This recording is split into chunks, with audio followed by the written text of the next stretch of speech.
The year is 1900. This year in America, the second Coca-Cola bottling plant will be established, 8 people will be murdered, and Chicago will throw a cat show they think will be just like any other. Everything is going to plan when a mysterious man walks in. His name is G.W. Matheson, and he's brought in something the crowd and staff would have never expected. Oh, great heavens! Matheson had brought an animal from the backyard to the backstage of the venue, and presented the judges with his personally tamed domestic bobcat.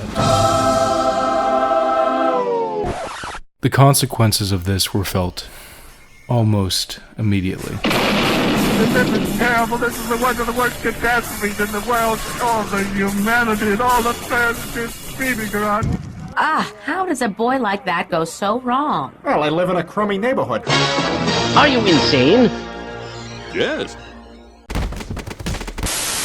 Anyways, jokes aside, no, nothing wrong happened. He actually won first prize. Congratulations. And as a You reward, won. the owner got a handsome Japanese vase. Kind of a ironic gift for a cat owner. Yeah. This is the story behind one of the strangest forgotten occurrences of the 20th century.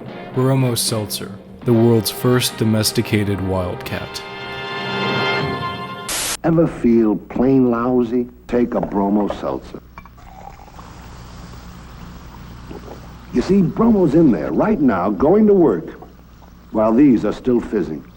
Nowadays, any slack-jawed idiot with an internet connection could look at funny pictures of cats. Oh my god, how do they make this more and more epic every... But if you wanted to see funny cats back in the day, you had to actually go outside and find a cat show.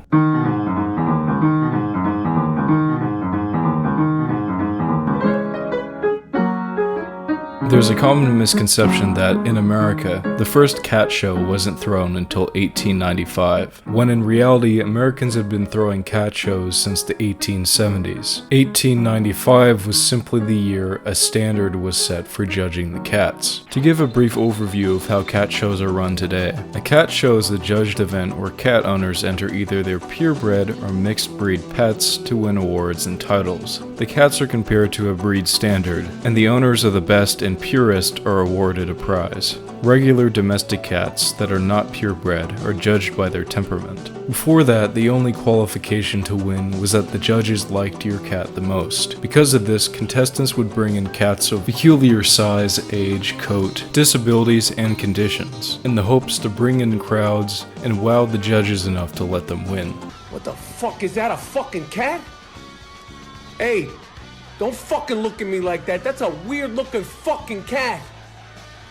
Being that it was the late 19th century, these events were ripe with animal abuse. Demonstrations of ratting with terriers, a constantly replenished display of newly hatched chicks that had died in their incubator, and rooster fighting demonstrations were common in these events, the justification being that it was educational for young viewers. Although, a fair few people complained about these displays, which goes to show not everyone in the 1800s was completely heartless. Alongside this, there was often ritual people giving their lives and their blood in the hopes that it will bring a better crop next season. Alongside this, any leftover blood would be bottled and sold as souvenirs. Last spring, an original bottle from the 1895 Oregon Cat Show sold on eBay for 49 cents, and original bottled blood samples from these rituals at cat shows are generally considered by historians as completely worthless and not worth your time. New York has a tradition where they seek out the graves of these sacrificees and publicly urinate on them for up to 5 minutes at a time. The most famous of these events was when Ronald Reagan attended, which is the origin of how he got the now world-famous nickname Long Schlong Reagan. We are now finally here at the far-off year of 1900. This is December 7th, 1898. Cat show opens today. Many famous tabbies are among the contestants.